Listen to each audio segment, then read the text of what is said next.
Hut?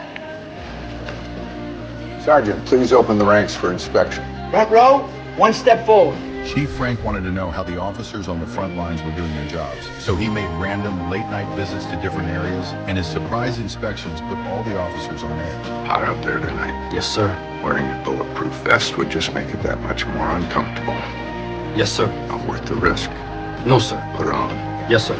Nice phone. Stow it out of sight. Yes, sir. Were you eyeballing me, Officer Janko? Sir, no, sir. This isn't the academy. One sir will suffice. Where's your flashlight? In my locker, sir. It's not going to do you much good from there. Frank's visits weren't actually random, though. He hoped working firsthand on patrol would help him spot hidden gaps in the system. That night, Frank decided to check on the officers who were out on patrol. Have you heard from the lieutenant? Not since we turned out. Wish there was something we could do for him.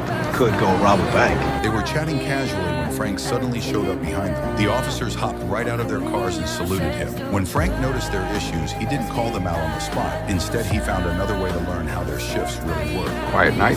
We were just reconnoitering, sir. Is the communication section down? No, sir.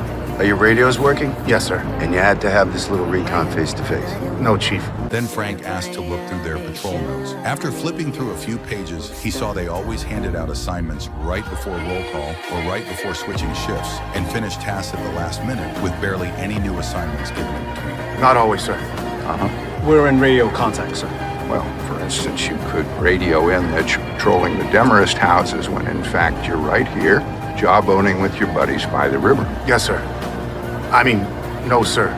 We would never do that. Frank asked the officers some random questions about who was in charge of their zones and made it clear their conversation stayed confidential. All he asked was for every cop to put patrol safety first before he left.